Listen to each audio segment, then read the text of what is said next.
Hors du commun est un balado qui s'intéresse au monde unique, mais trop souvent méconnu, des organismes communautaires. Je rencontre ces professionnels qui, trop souvent, travaillent dans l'ombre. C'est donc leur univers, mais surtout leur passion, que je vous invite à découvrir.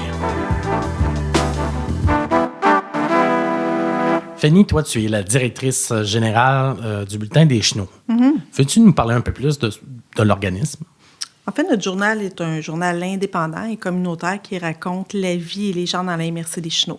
Donc, c'est devenu quelque chose de très rare, un journal qui est imprimé à format papier et distribué en plus à toutes les portes de la MRC.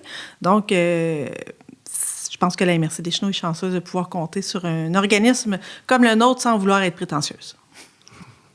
Ah ben, en effet, on est chanceux d'avoir un organe de presse, si on veut, qui raconte ce qui s'y passe.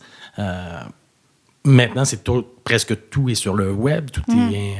Est-ce que c'est quelque chose que vous pensez vers une orientation plus web éventuellement? Y a-t-il des discussions en ce sens-là? Oui, en fait, oui. Le Bulletin des Chenaux, comme à l'instar de tous les journaux du Québec, a envisagé prendre une tournure web.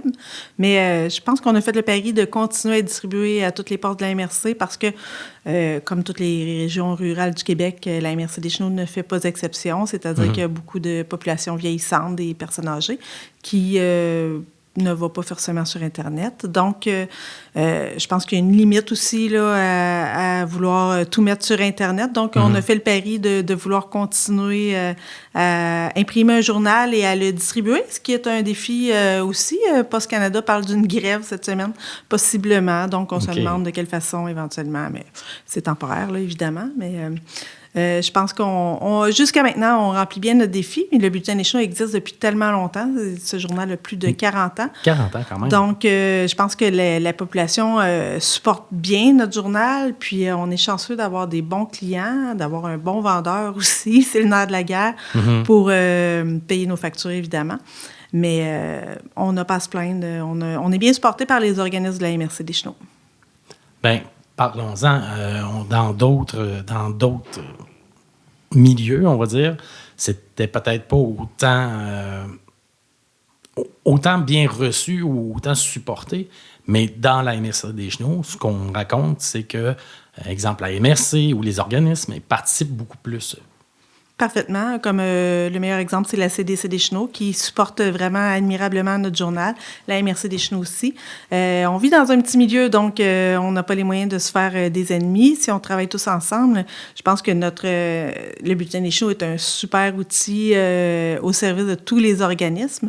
Il y a beaucoup d'organismes qui vont prendre le virage web aussi, qui vont se contenter de faire leurs publications, leurs annonces sur leur page Facebook, mais c'est pas mal tout le temps dans le même aquarium, là, quelque part, qui vont prêcher, puis ils vont pas forcément recruter beaucoup de monde. Fait que quand d'avoir un outil comme ça qui s'adresse à tout le monde, à toute la population, je pense que c'est inestimable.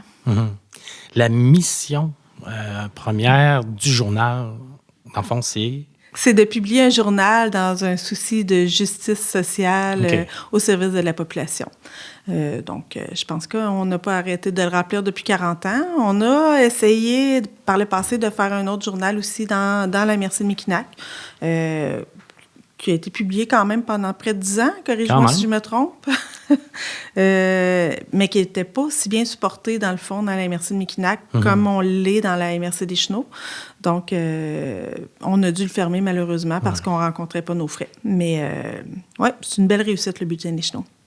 Dans tout ce travail-là, toi, dans le fond, tu es directrice, mais est-ce que tu as d'autres rôles? Parce que tenir un journal à bout de bras, ça ne doit pas être évident.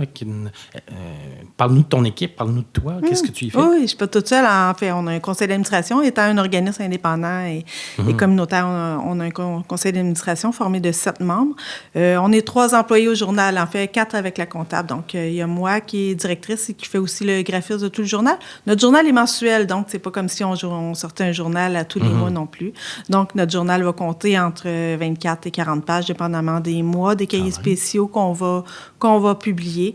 Donc, moi, je dirige toutes les opérations, mais je fais aussi le graphisme de tout le journal, donc les publicités, le montage des pages.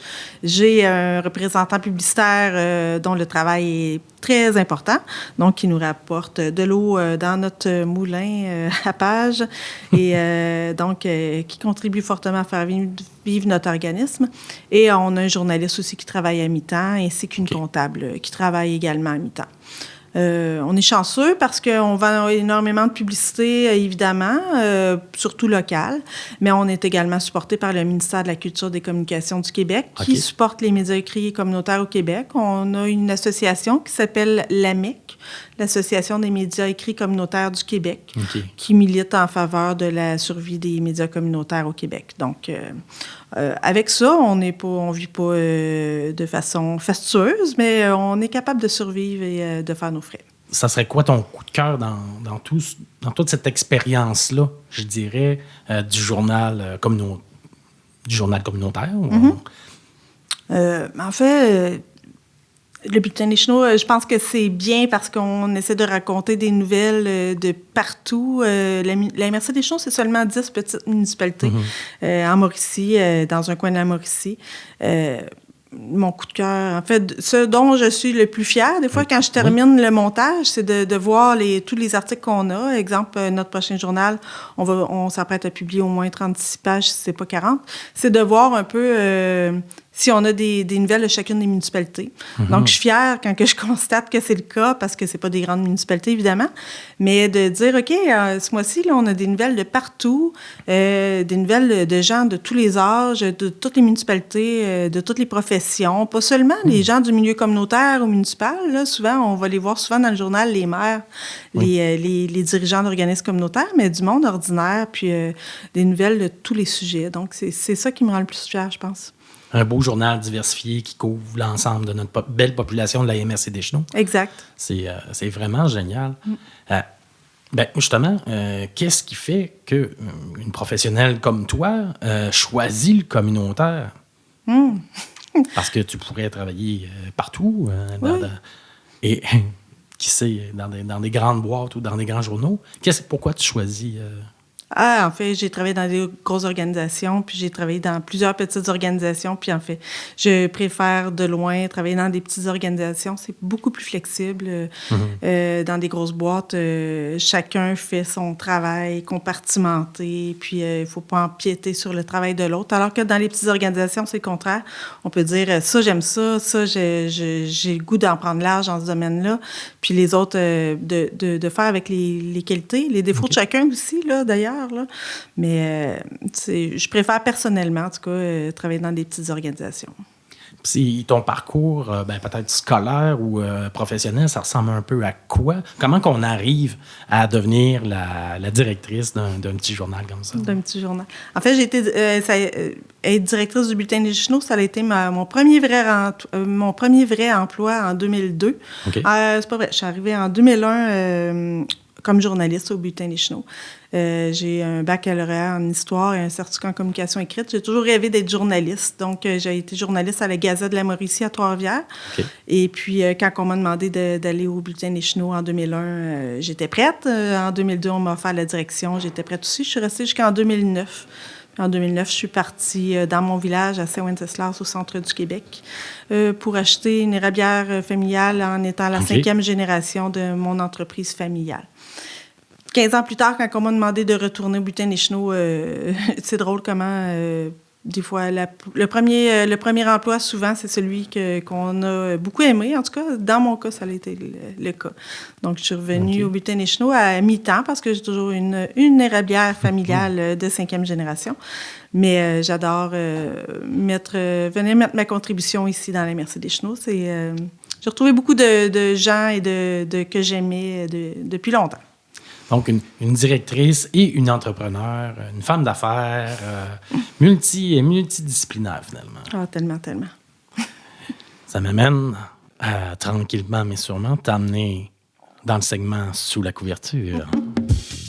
Récemment, en fait, j'ai rencontré quelqu'un à l'école secondaire Le Tremplin de Sainte-Geneviève de Batiscan qui me disait qu'après avoir lu le bulletin des chenaux, elle s'en servait dans ses plates-bandes pour éviter que ces mauvaises herbes ne poussent. L'astuce est simple. Tu déballes ton journal, tu en mets 5 ou 6 pages dans la terre enfouie à 4 ou 5 pouces du sol avant de planter tes fleurs annuelles. Tu vas avoir beaucoup moins de mauvaises herbes dans tes plates-bandes. Tes fleurs vont être vraiment bien informées. Donc, Fanny, si on se penche un peu sur le social. Tu sais, je veux dire, le journal est dans son petit milieu, tu l'as bien expliqué tantôt, dans la MRC des Chenaux. En quoi le journal et le travail que vous faites a un impact sur la transformation sociale? Je pense que la communication, c'est vraiment le nerf de la guerre, je l'ai déjà dit. C'est hyper important. En fait, là, on a beau avoir des tas d'organismes, que ce soit non seulement communautaires, municipales, socio-économiques, qui font des tas d'activités pour la population. Si la population n'est pas informée, ça ne donne pas grand-chose d'organiser tout ça. Donc, je pense qu'on est vraiment, vraiment privilégié d'avoir un outil comme le Bulletin des Chenaux dans la MRC des Chenaux. Si je t'offrais le pouvoir absolu, une baguette magique ou ce que tu veux, pour éliminer quelque chose ou ajouter quelque chose qui faciliterait le travail du journal, ce serait quoi? C'est sûr que le financement, c'est à la base de tout, malheureusement ou heureusement. Donc, c'est sûr qu'on tire le diable par la queue souvent au journal pour boucler nos fins de mois. C'est sûr que ce serait facilitant dans notre travail. En même temps, on a un volet commercial pareil, tu sais. C'est pas comme un organisme qui fait de l'aide alimentaire qui a besoin absolument des fonds publics pour fonctionner. Là, nous, on a un volet commercial. On est une entreprise d'économie sociale, effectivement. Donc, on commercialise là, de la publicité, effectivement. Mais c'est sûr qu'avoir un meilleur marché, c'est sûr qu'en se concentrant dans la MRC des Chenaux, on le sait d'ores et déjà que notre marché est très limité. C'est pas la grande ville. Donc, c'est sûr que d'avoir un soutien, mettons, permanent de la part de la MRC ou d'un autre organisme, là, public ou parapublic, qui nous faciliterait la chose, ce serait bien. Mais je pense que, honnêtement, en assurant la pérennité d'un journal comme le nôtre, c'est à l'avantage de tout le monde. En effet. Fanny Prince, je te remercie beaucoup d'avoir été là, puis longue vie au Bulletin des Chenaux. Merci, Anthony. C'était le balado Hors du commun, le secret du communautaire. Suivez-nous sur nos réseaux sociaux.